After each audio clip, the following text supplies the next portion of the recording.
celestial, mi Salvador, oye mi petición, quita mi transgresión, sea tu posesión desde hoy, Señor.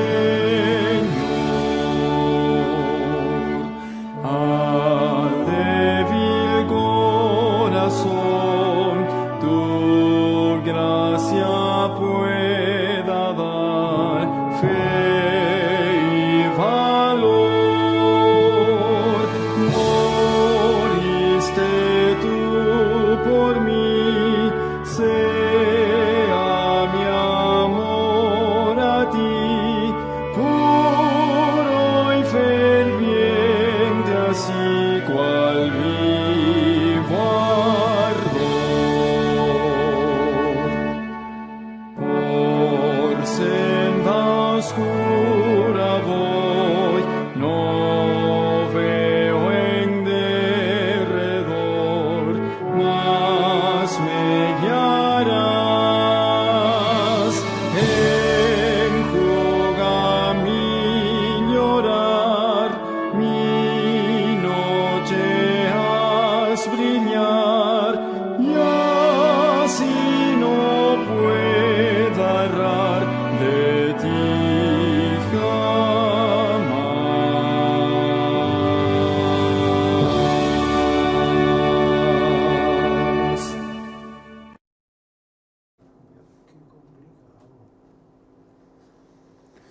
Oremos. Padre nuestro que estás en los cielos, santificado sea tu santo y precioso nombre. Señor, te damos muchísimas gracias por haber permitido de nuevo este santo sábado reunirnos aquí y hablar de tu palabra, estudiar, Señor, esta escuela sabática, que tú bendices especialmente, Señor, porque haces que todos participen, den y reciban, Señor. Te pedimos todo esto en el nombre santo y precioso de tu Hijo Jesucristo, y también para el perdón de nuestros pecados. Amén.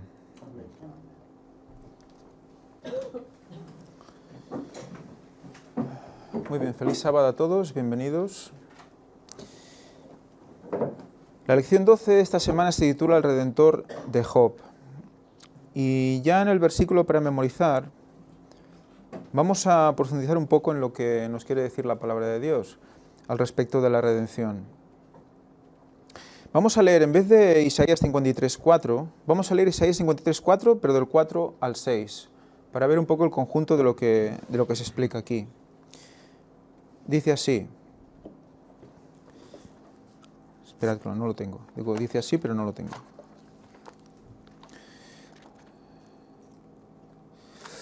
Si alguien lo tiene, pues también lo puede leer. Isaías 53:4, del 4 al 6.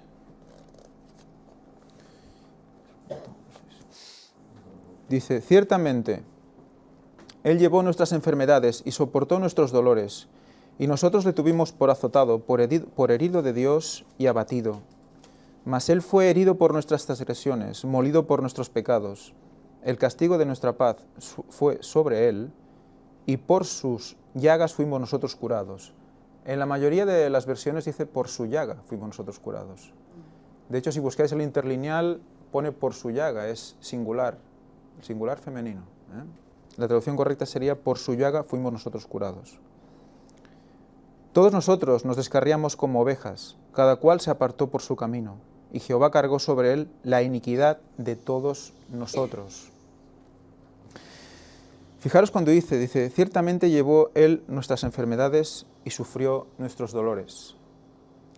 Le voy a hacer una pregunta para dialogar. Mucha gente piensa, ¿Cristo llevó mis dolores? ¿Él sufrió violaciones? ¿Él sufrió cáncer? ¿Él sufrió cosas que yo estoy sufriendo hoy en día? Mucha gente se pregunta eso. ¿Cuál sería la respuesta que tenemos a todo eso? Porque se dice que sufrió más que ningún humano en la tierra. ¿Cuál sería la respuesta a todo eso? Me gustaría que colaborarais en esta pregunta. Bueno, yo entiendo que en el momento que Él es Dios y se reviste de humanidad, ya es suficiente para decir que ha pasado por donde hemos pasado nosotros. ¿Por qué tenía que hacerlo? Pero en cambio, siendo Dios, se reviste de ser humano. La Escritura dice que pasa hambre. La enfermedad parece ser que, bueno, no se habla, ¿no?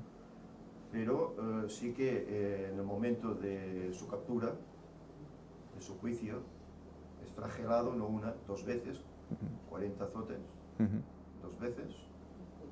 Se le coloca esa corona de espinas que se clava y derrama sangre. Se clava en la cruz, atravesando con clavos sus manos y sus pies. Oye, que claro, ese sufrimiento pocos seres humanos lo han padecido, ¿no? Ahora, yo lo que destaco aquí es que siendo Dios, se reviste de humanidad. Pasaría frío, pasaría calor como nosotros, padecía hambre, etcétera, etcétera, y que en esto se demuestra pues que vivió nuestras aflicciones. Es lo que también dice el texto, que así fue. No sé si hay alguna otra explicación más. Bueno, de hecho se dice que soportó todos nuestros pecados, quiere decir que sintió esto dentro suyo. De algún modo, no sabemos cómo, Él nota esto. Todos los tipos de pecado que han pasado por este mundo pasan y pasarán hasta el final. ¿Cómo lo hace? Pues no lo sabemos, pero es lo que sintió y lo que al final acabó con su vida, de hecho, ¿no? Un detalle, para el mismo Satanás fue un golpe tremendo que Cristo se revistiera de ser humano. Porque él no esperaba que Dios bajase hasta esa humillación.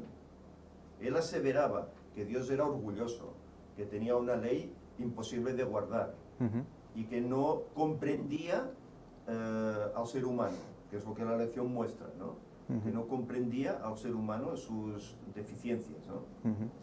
Pero cuando el diablo ve que Cristo se reviste de humanidad, para él fue un golpe.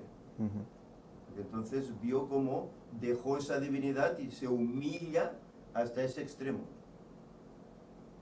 Por otra parte, también Satanás se alegra de que el Hijo se encarne, porque piensa, lo mismo que hice con Adán, lo voy a hacer con él. Podría vencerlo. O sea que por otra parte también hay esa explicación que Ellen White nos muestra, pero es interesante ver, nosotros sabemos que la enfermedad en un mundo perfecto no existe, ¿no? ¿Cierto? En el Edén no había enfermedad. Por lo tanto, ¿cuál es la causa primera de la enfermedad? La entrada del pecado. Entonces, Él en la cruz, ¿qué es lo que hace que su corazón reviente? Es el peso de todo ese pecado de la humanidad. Exacto. De los que habían vivido hasta entonces, de los que vivían en su época y de los que iban a vivir en el futuro. 2000 años después. 2000 años después. O sea que, claro que sufrió nuestras enfermedades y cargó nuestros pecados, los nuestros. Él no pasó físicamente la enfermedad, o no pasó físicamente su propia enfermedad o su propio pecado, porque era libre de pecado él. Pero cargó con todos los nuestros, o sea que él llegó a sentir todos nuestros pecados, nuestras enfermedades, todo, en él a una. Y eso hace que su corazón reviente. Puestos en esa situación, no podemos decir que no nos entiende. Es imposible decir que no nos comprende. Aparte de otra cosa, que como decías, Él se encarna y por lo tanto Él es perfecto en un cuerpo humano. O sea, una divinidad, una pureza enfrentándose al pecado horrible. Nos dice Ellen White, nos explica cómo Él sufre mucho más por ser Dios que nosotros. Porque Él es más puro. Cuanto más puro, más sufres. Por eso también dice Ellen White, nos recuerda en el camino a Cristo, cuando más te acercas a Dios, más lejos te sientes. Porque estás más cerca de la luz, más cerca de la pureza, y te ves más defectos, más cosas que tienes que solucionar, que arreglar, ¿no? Y es muy interesante el hecho de que sea por su llaga fuimos sanados. Fijaros que le hicieron muchísimas cosas a Jesús y fue crucificado y murió por nosotros. Es el pago de la ley, el pago por la transgresión, la muerte. Pero fijaros que es por su llaga, lo que pasa después de su muerte, que fuimos sanados. Vamos a investigar un poco sobre llaga, porque que sea justo llaga, la herida. Si buscamos la palabra, es... espera, la tengo aquí, disculpad. Es jaburá. Jaburá es la palabra hebrea utilizada para llaga. Si buscamos su raíz, es kabar. Perdón, me equivoco. Es jabar. Esa base, jabar, dice raíz primaria, significa unir. Unir. Literalmente o figurativamente. Específicamente mediante conjuros, fascinar. Encantar, encantador, enlazar, juntar, mago, hacer alianza. Hacer alianza. Compañía, pacto, trabar, unión, unir. La llaga es unir. ¿Qué une? Cristo en la cruz. ¿Qué une? El cielo y la tierra. Dios y el hombre. Es el puente. El verdadero pontífice es Él. Que dice, con una mano, dice Elena White, se coge a la divinidad, al trono de Dios, y con otra mano coge a la humanidad. ¿Y qué lo une? La llaga. Dices, esa herida es la que marca la unión y significa unir. Entonces, pacto hemos dicho también, ¿no? Alianza. ¿Qué atraviesa esa lanza? Atraviesa su bazo. ¿Qué cae de esa herida? Sangre y agua. ¿Dónde cae esa sangre? ¿Al terra? ¿En el suelo? ¿Solo al suelo cae? ¿Dónde va a caer esa sangre? Al arca que está debajo. Al arca de la alianza. El arca de el pacto. O sea, en la misma llaga ya se está certificando el pacto. Físicamente, la sangre une a Cristo con el arca. Es esa sangre la que nos limpia, la que nos une. Es el Cordero de Dios físico.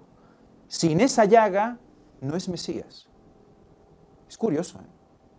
Es lo que certifica al Mesías. ¿Y quién pidió que se hiciera esa llaga?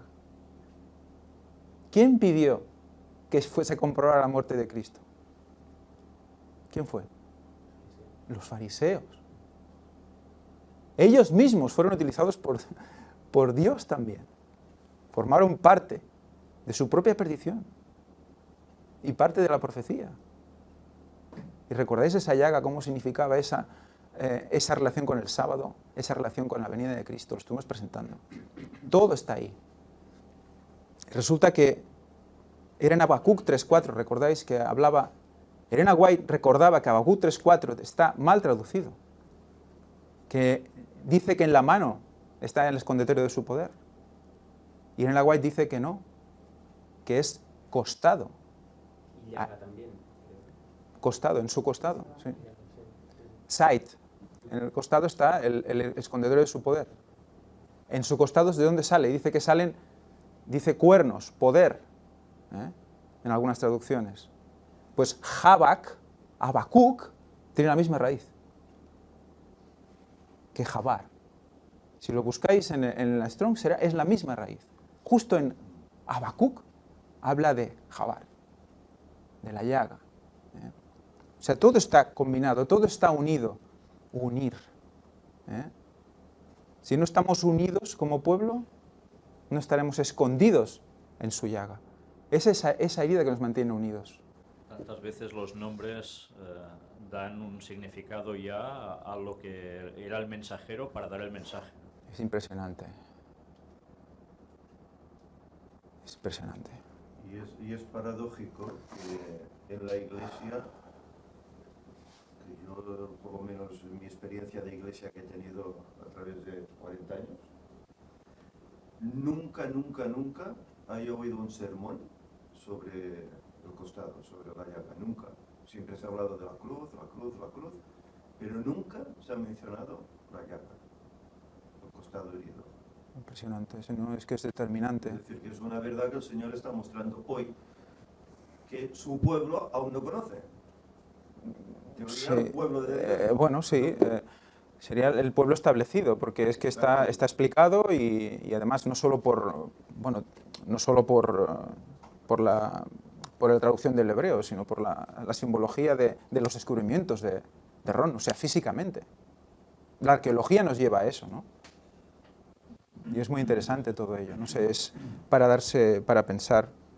Y es curioso que hoy en día toda esta cuestión del simbolismo que hay en la Biblia se esté rechazando, solo porque este mismo simbolismo lleva a un mensaje, que hoy en día es el mensaje de la fecha.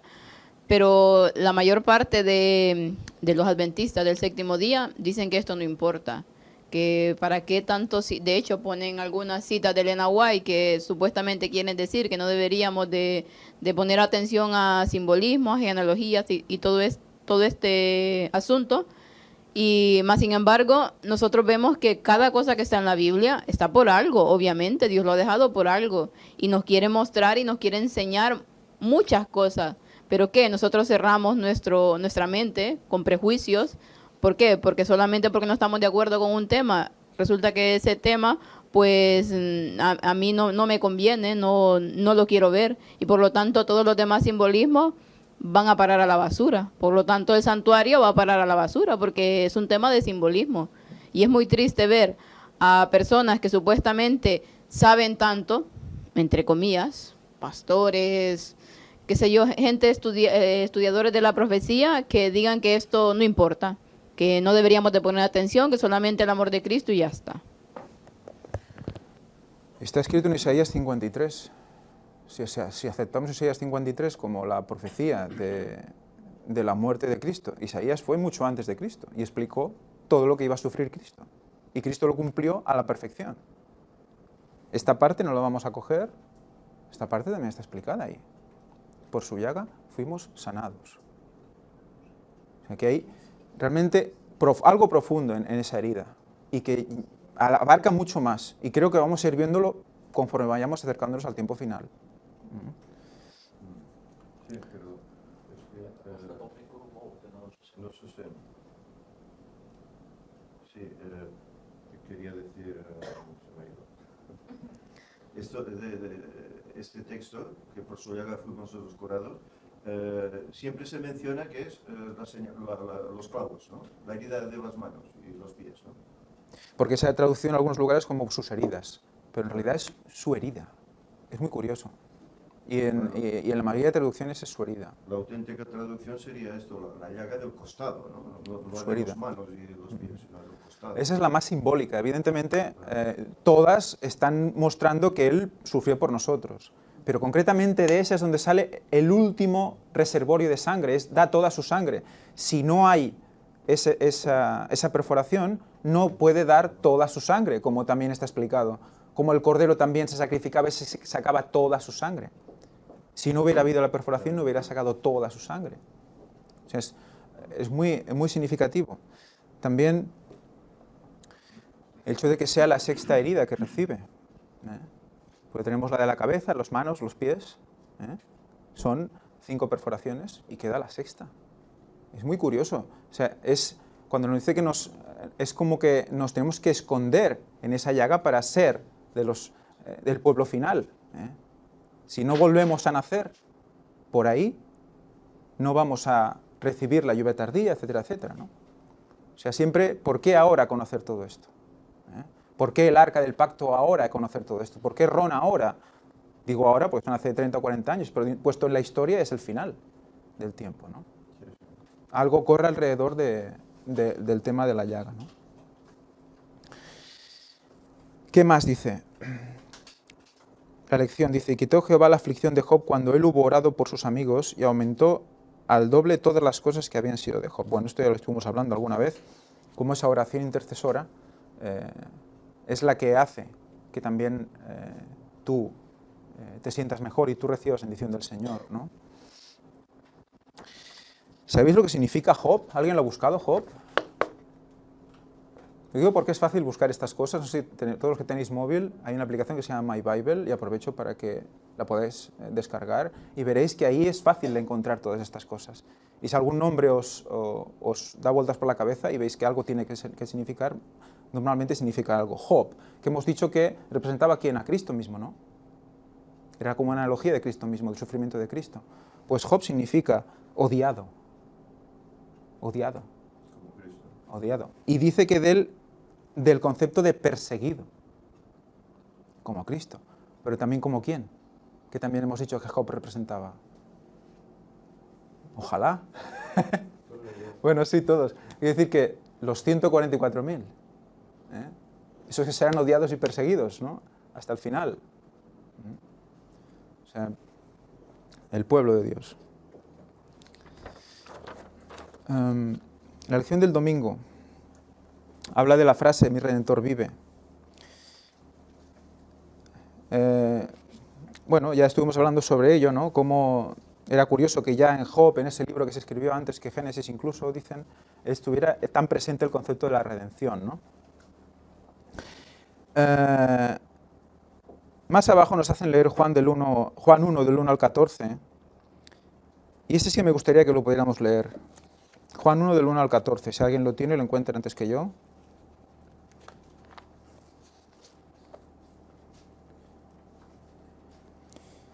Juan 1, del 1 al 14. Dice, en el principio era el Verbo, y el Verbo estaba con Dios, y el Verbo era Dios. Este estaba en el principio junto a Dios. Todas las cosas por medio de Él fueron hechas, y sin Él nada de lo que ha sido hecho fue hecho. En Él estaba la vida, y la vida era la luz de los hombres. La luz resplandece en las tinieblas, y las tinieblas no prevalecieron contra ella.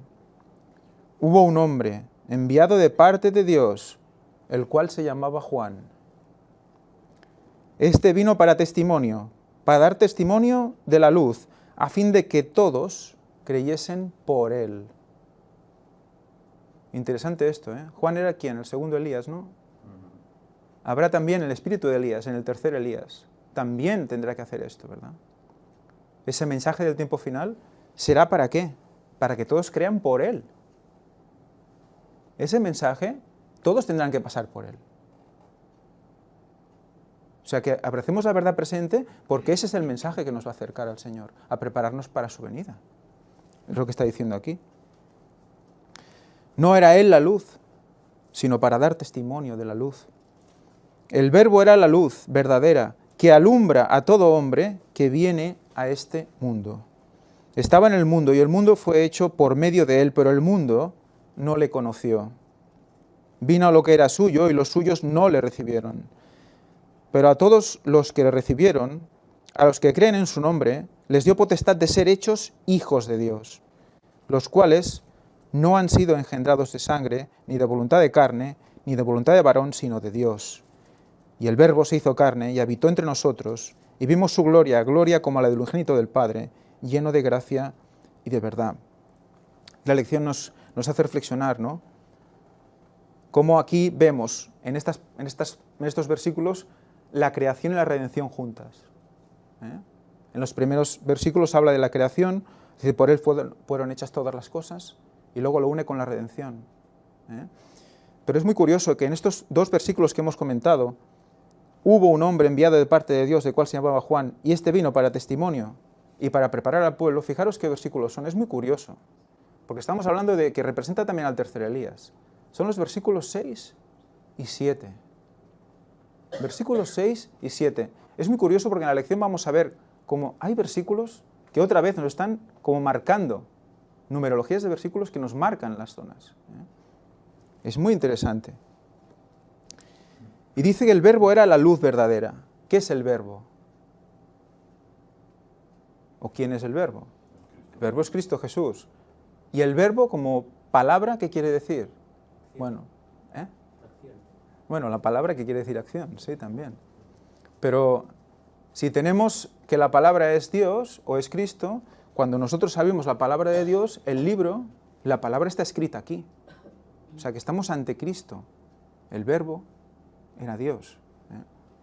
O sea, fijaros lo interesante y lo curioso. El lenguaje dice que estamos ante el trono de Dios Cuando abrimos la... su palabra. Claro. Es que como si abrieras el... Hay que abrirla y leerla Sí. con una reverencia, una oración, porque es estar en presencia de Dios. Es curioso cuando has hecho abrir.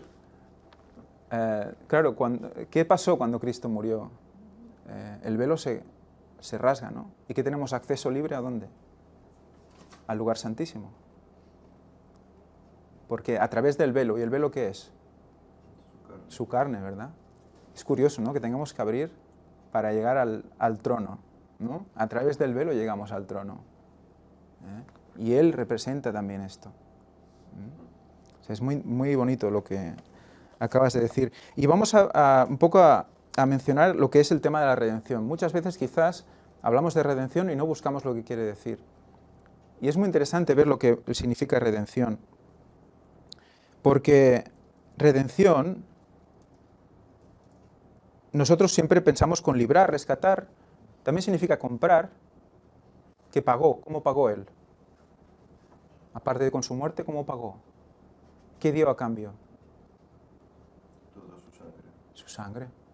Volvemos otra vez. Unidos por su sangre. Que es lo que el Vaticano ahora me ha venido que está utilizando también, ¿no? Los ecumenismo de la sangre. O sea, es paralelo a lo que estamos enseñando ahora. Él está diciendo que todos, pero no por la sangre de Cristo que aquí estamos hablando, no. Él está hablando de que, como todos los cristianos mueren, somos todos uno. Que el enemigo sabe quiénes son cristianos y nosotros no. Fijaros el juego. O sea, somos uno en la sangre de Cristo si nosotros queremos seguir a Cristo, si queremos seguir su ley, etcétera, etcétera. Evidentemente.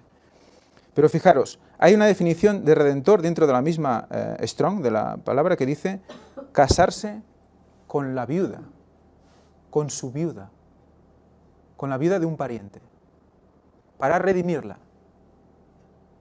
¿Recordáis lo que estuvimos hablando de la muerte del pecado? Que el pecado muere ¿dónde? En el cuerpo de Cristo, ¿verdad? Nosotros estábamos casados con el pecado, Él muere con nuestro pecado y al morir quedamos viudos como iglesia. ¿Y entonces podemos qué? Volver a casarnos ¿con quién? Con Él resucitado, volver a nacer. Está bajo la ley del matrimonio la relación con Dios. Y es Romanos 7 del 2 al 6, ahí lo explica claramente. Entonces fijaros cómo redimir está definiendo esto, casarse con la viuda. ¿Quién es la viuda? Nosotros, la iglesia, quedamos viudos. Entonces podemos volver a casarnos. Entonces Cristo, cuando nos redime, se casa con nosotros, de nuevo. Es bonito. Volvemos otra vez a la ley del matrimonio para entender la relación con Dios. Y a la vez la misma palabra que es Gaal. Como Ruth, estuvimos hablando hace un tiempo de la relación de Ruth con vos, y ahí está también todo el simbolismo. Exacto, sí, exacto. Ahí se habla de redimir, de hecho.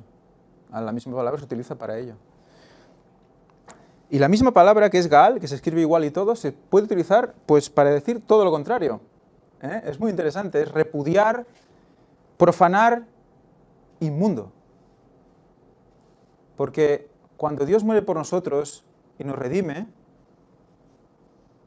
todos acogerán, todos recibirán esa redención, todos quieren esa redención.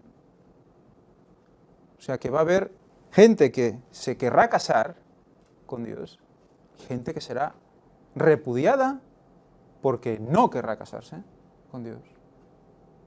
Ese es el primer matrimonio que teníamos que tener siempre presente.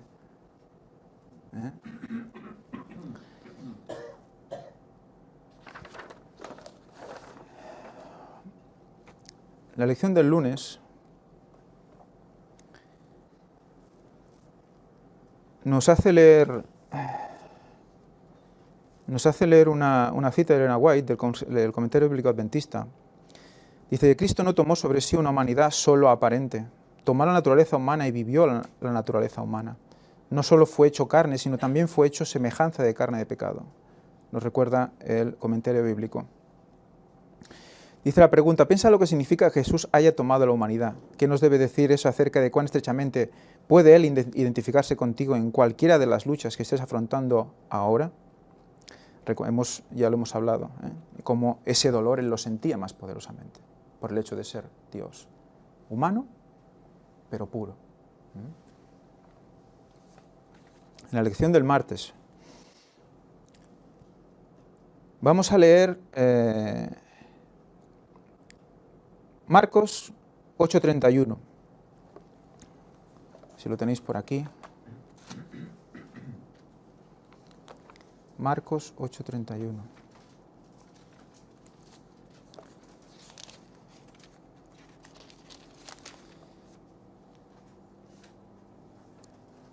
Y comenzó a enseñarles que el Hijo del Hombre debía padecer mucho y ser rechazado por los ancianos, por los principales sacerdotes y por los escribas, ser condenado a muerte y resucitar al tercer día. Antes hemos visto que había sufrido nuestras enfermedades y había cargado con nuestros pecados. Fijaros cómo a través de eso y en ese contexto es cuando habla de la llaga. O sea que la unión con Dios, con Cristo, es en ese sufrir o en esa prueba diaria. Cuando nosotros sufrimos una enfermedad o nos arrepentimos por algo, cometemos un error, lo que sea, ese pecado Él ya murió por él. Y entonces, ese sufrir nuestro es lo que nos lleva a unirnos con Él también. Las pruebas de limpieza, las pruebas de mejora, de perfeccionamiento nuestra, esas pruebas son las que nos van acercando a Él cada vez. O sea, es curioso cómo esas enfermedades, esos pecados, nos unen a Él, en ese sentido, porque Él los cargó. O sea, en ese concepto también tenemos la unión. Cuando nosotros estemos sufriendo alguna situación, pensemos que esa situación que sufrimos, sea por lo que sea, en algún momento el Señor la va a reconducir para bien, si nosotros seguimos ante Él. Y eso va a hacer para que estemos más cerca de Él, unidos a Él, en esa situación. Pero fijaros otra vez, nos hace leer textos paralelos, Marcos 8:31, Lucas 9:22 y 24:7, que hablan de estos momentos, ¿no? De justamente esto, ¿no? De ese, Marcos 8:31, cuando dice que debía padecer mucho, ser rechazado por los ancianos, por los principales sacerdotes, condenado a muerte y resucitar al tercer día. Fijaros qué curioso que otra vez el versículo 31 nos habla de que muere y resucita a los 3 días. Y el paralelo que es Lucas 9:22, nos habla del 22, el famoso número 2 veces bendecido por Dios, también nos habla de lo mismo, resucitado al tercer día. Es muy curioso, realmente curioso. Siempre hemos dicho que en el inicio la Biblia nunca estuvo numerada, pero es curioso como estas personas que la numeraron de alguna manera tenían que recibir inspiración para poder hacer todo esto. Fijaros también cómo en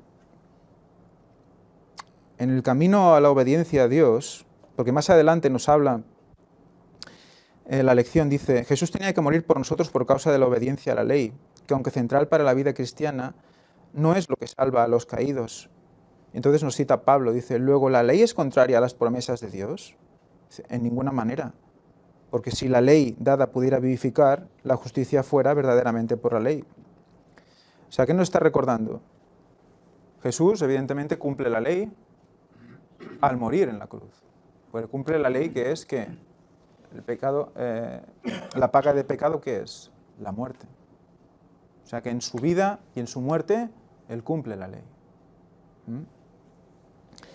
Pero, que nos recuerda, evidentemente, la ley no es lo que nos salva. Es esa muerte redentora, es esa sangre que da por nosotros la que nos salva, la que nos limpia. Pero en cambio nosotros, ¿qué? Por amor a Él, por amor a Dios, ¿qué hacemos? Guardamos su ley. Es a la inversa, ¿verdad? Pero este hecho de que Él tenga que morir es precisamente porque la ley está ahí y no se puede quitar, no se puede anular. Exactamente. ¿Eh?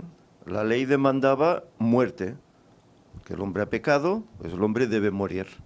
Él toma el cuerpo humano y muere en lugar nuestro, porque la ley demanda muerte. Si la ley hubiese sido injusta y se tuviese que quitar, él no tenía por qué morir. En cambio, muere porque la ley demanda muerte. Y eso es lo que el diablo decía, ¿no? Que la ley era injusta. Aquí Cristo demostró que la ley era justa. Por eso tiene que morir, porque la ley demanda muerte del transgresor. Y que el pecado es serio. Claro. Tiene Es consecuencias gravísimo. serias. Claro.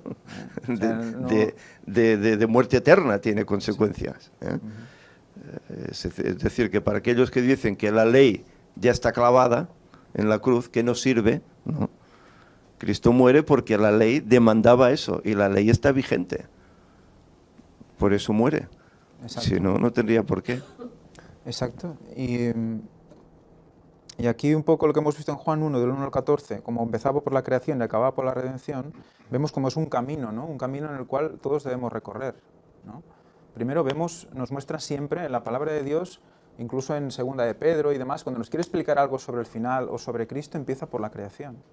Con Job pasa también, ¿no? ¿Cómo Job reacciona? ¿Recordáis esas 70 preguntas? Job reacciona cuando Dios le hace reflexionar sobre la creación. Y cuando acaba de hablar de la creación, ¿de qué habla? De un momento especial, ¿eh? Habla de la venida, le describe, ¿eh? O sea que, otra vez lo mismo, de la creación, ¿qué pasa con el año de la venida? ¿Qué pasa con 2031? Lo mismo, ¿no? Vamos a la creación para conocer el futuro. Vamos atrás para ver adelante. Pues lo mismo funciona con la creencia, con nosotros, con el acercarnos al Señor. Vamos a la creación, luego comprendemos la redención, que es esa muerte que nos da la opción ¿a qué? A llegar al 6, a llegar al 6000, a ese séptimo milenio, a la vida eterna.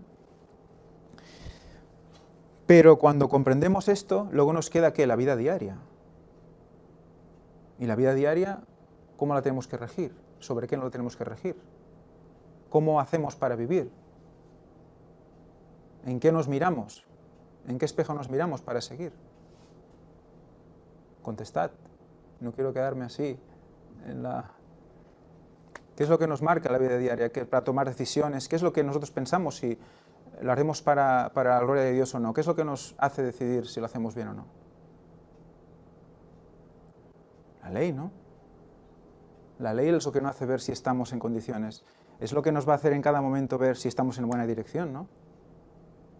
Es lo que nos va a hacer vivir en buena dirección. Y lo vamos a hacer por amor.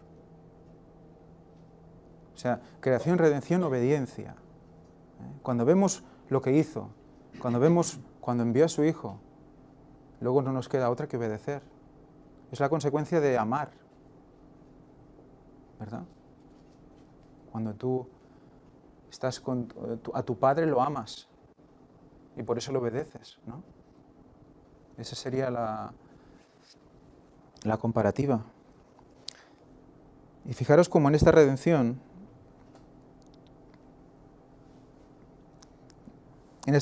que se cumple, hemos comentado, y ya lo dijimos la otra vez, nosotros estábamos pues como adulterando, ¿no? Al estar casados con el pecado, desde luego, ¿no? Vimos como esa ley estaba escrita ya en los mandamientos, ¿no? No cometerás adulterio, ¿verdad? Y como esa ley marcaba la relación con el Señor. Cuando tú estás casado con el Señor no puedes empezar a buscar otras relaciones, otros dioses. ¿Habéis visto qué número de mandamiento es no cometerás adulterio? ¿Sabéis qué mandamiento es? ¿Lo habéis buscado? 7. El 7. Otra vez. El séptimo mandamiento es no cometerás adulterio. ¿Cuándo es la unión definitiva con Dios? Cuando la Nueva Jerusalén.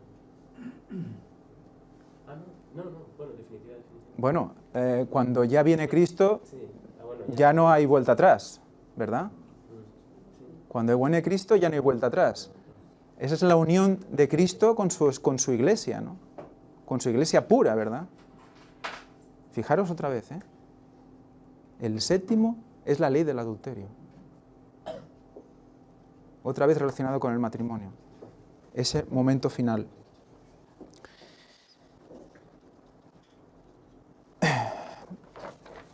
Bueno, seguimos. En la lección del miércoles nos habla del sufrimiento del Hijo del Hombre, ya lo hemos hablado quizás con respecto a Isaías 53, pero me llama la atención el comentario que hace la escuela sabática que dice, y la gran pregunta es cuán justo es Dios en el cielo mientras Job en la tierra sufre solamente para ayudar a refutar las acusaciones de Satanás. ¿Creéis realmente que Job sufre solamente para refutar las acusaciones de Satanás? ¿Solamente para eso? ¿Cuál es vuestra opinión? No me dejéis en silencio, que la grabación en silencio queda fatal. Un testimonio. ¿Y cómo hemos dicho que está todo escrito? En la palabra de Dios está todo escrito ¿para quién?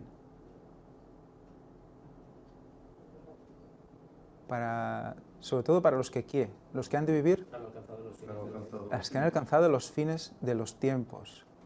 ¿Y qué hemos visto? Que se relacionaba la comparación con los 144.000, con el sufrimiento, con el cambio. Job es mejor luego, ¿verdad? ¿Job aprende cosas o no después de todo esto?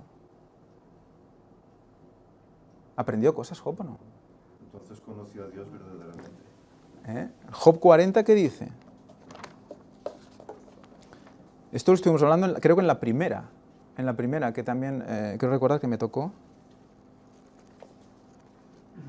Estuvimos hablando de cómo Job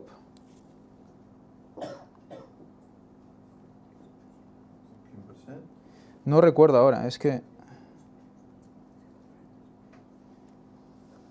ahora no recuerdo exactamente cuál era, si era 40 o 42. Creo que es esto. Yo conozco que todo lo puedes y que no puede estorbarse ningún propósito tuyo. ¿Quién es el que oscurece el consejo sin entendimiento? Por tanto, yo hablaba sin discernimiento. Eso es el capítulo 42, versículo 3. Dice, yo hablaba sin discernimiento y ahora comprendo. O sea que Job también recibió una enseñanza. Antes no comprendía, ahora comprendía. Y eso estuvimos hablando que también representaba que Job era un hombre recto ante los ojos de Dios, ¿verdad? Pero recibe esto, para ejemplo de muchos también, y para ayudar a muchos, porque Elena White que dice también, que todo lo que sufrimos, lo sufrimos ¿para qué? Para poder aconsejar a otros también, para poder ser mejores hermanos también. Experiencias que van a ayudar a otros a sobrellevar esas experiencias. O sea que Job, imagino después de sufrir todo esto, ¿cómo debía ser con sus hijos de nuevo, con su esposa, con los que conociera? ¿Qué testimonio daría? Yo he pasado por esto, esto y esto, pero aguantad, mi Redentor vive. O sea, no es solo un capricho de Dios de que Él pasara todo esto. Dice que, la lección nos dice que el libro de Job queda como incompleto, que no nos explica del todo, que no se entiende del todo si no pones la cruz, evidentemente, pero nos explica muchas más cosas el libro de Job. El día a día de cada uno también lo explica, el día a día del que sigue al Señor, que va a ser lleno de ¿qué? Va a haber problemas, básicamente, y más conforme va pasando el tiempo. O sea, tiene que ser una referencia, un libro de referencia para nosotros, creo yo, ¿no?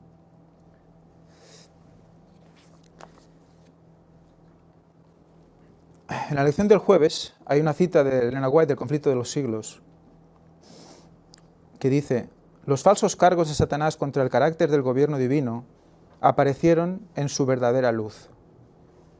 Él había acusado a Dios de buscar tan solo su propia exaltación con las exigencias de sumisión y obediencia por parte de sus criaturas, y había declarado que mientras que el Creador exigía que todos se negasen a sí mismos, él mismo no practicaba la negación ni hacía sacrificio alguno.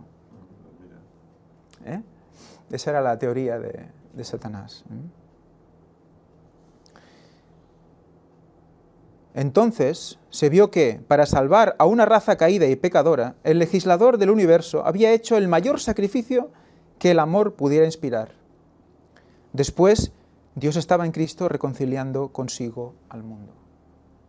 O sea, fijaros, cuanto más la lía Satanás, más se exalta la divinidad del Señor. Donde abundó el pecado, sobreabundó la gracia. Eso no quiere decir que el pecado sea necesario, entendámoslo bien. Satanás la va a liar, no te preocupes. Se verá luego más el poder del Señor.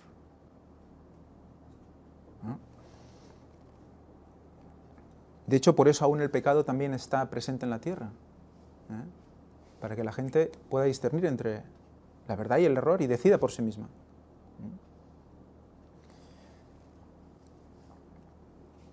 Se vio además que mientras que Lucifer había abierto la puerta al pecado debido a su sed de honores y supremacía, Cristo, para destruir el pecado, se había humillado y hecho obediente hasta la muerte.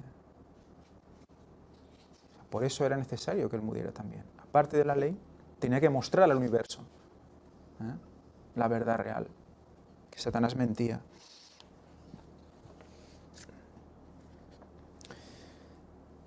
Lo interesante de todo esto es que también en su muerte, que, como dice 2 Corintios 5:19, no tiene en cuenta al hombre sus transgresiones.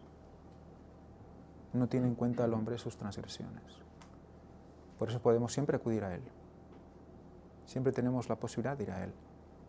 Hasta el punto en que lo neguemos tanto que neguemos al propio Espíritu Santo, pero mientras tanto podemos ir a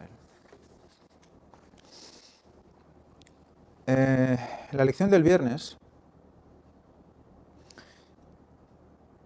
nos recuerda, dice, ahora es el juicio de este mundo, continuó Cristo. Ahora el príncipe de este mundo será echado fuera, y yo, si fuere levantado de la tierra, a todos traeré a mí mismo. Y esto decía dando a entender de qué muerte iba a morir. Evidentemente, levantado de la tierra era crucificado, colgado. El deseado de las gentes nos cita también en página 579, dice, pero la obra de la redención humana no es todo lo que ha de lograrse por la cruz. El amor de Dios se manifiesta al universo. El príncipe de este mundo es echado fuera.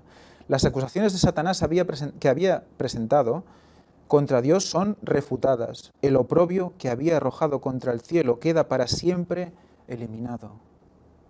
Hay un antes y un después de ese momento. Los ángeles, tanto como los hombres, son atraídos al Redentor.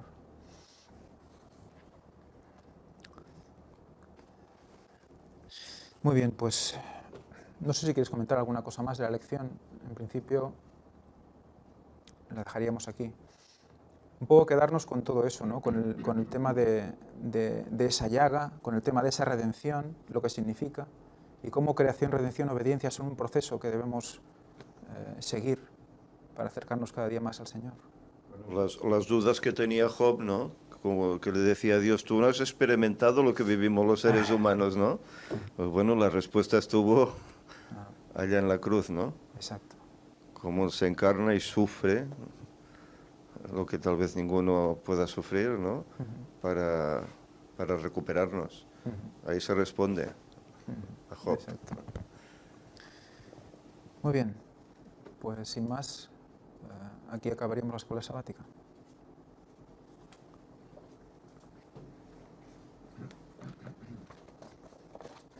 Oremos. Padre nuestro que estás en los cielos, Señor, gracias por todo lo que has mostrado en esta escuela sabática, Padre. Gracias porque, si te lo pedimos, Señor, tú siempre respondes. Gracias por haber abierto nuestros corazones y ayudarnos a comprender más sobre tu voluntad. Señor, te pedimos que estés con todos aquellos que están también al otro lado de la red, para que todos podamos tener un bonito día. Bendice, Señor, ahora también a Víctor en el culto. Te lo pedimos todo en el nombre santo de tu Hijo Jesucristo. Te pedimos perdón por nuestras faltas. Amén.